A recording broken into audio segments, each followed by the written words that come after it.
A very queer house, by Anonymous. There are few pleasanter places in summer than the great square of Et Maidon at Constantinople.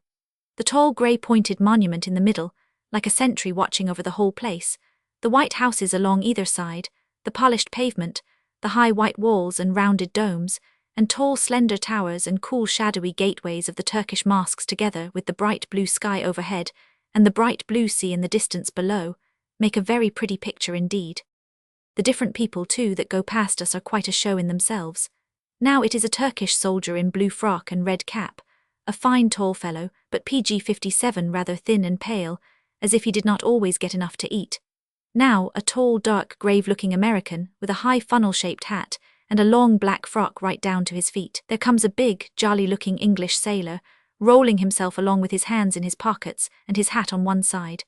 There goes a Russian with a broad, flat face and thick yellow beard. That tall, handsome man in the laced jacket and black velvet trousers, who is looking after him so fiercely, is a Circassian, who was fighting against the Russians among the mountains of the Caucasus not many years ago.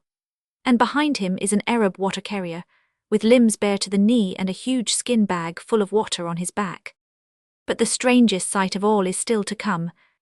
Halting to look around, I suddenly espy a pair of yellow Turkish slippers, a good deal worn, lying at the foot of a huge tree which stands alone in the midst of the open space. They are not flung carelessly down, either, as if their owner had thrown them away, but placed neatly side by side, just as an orderly old gentleman might put his slippers beside the fire before going out.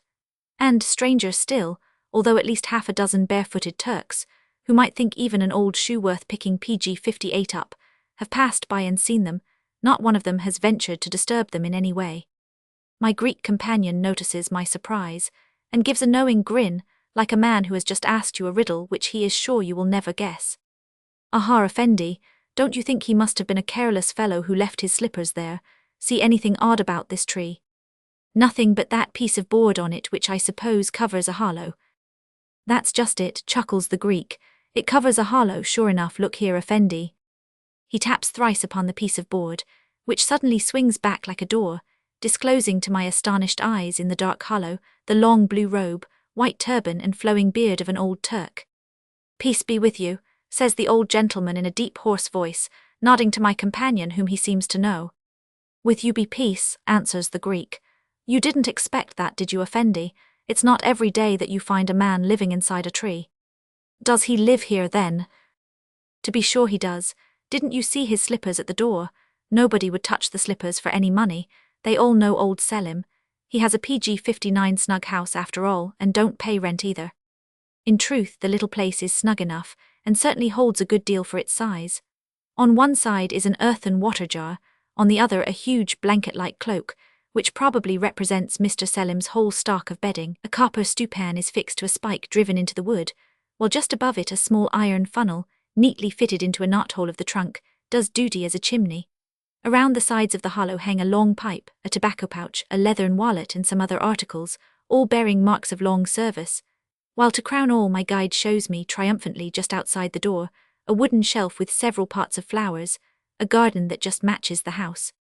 Having given us this sight of his housekeeping, the old gentleman, who has been standing like a statue during the whole inspection, silently holds out his hand. I drop into it a double piaster, 10 cents, and take my leave, reflecting that if it is good to be content with little, this old hermit is certainly a bit of a hero in his way. PG-60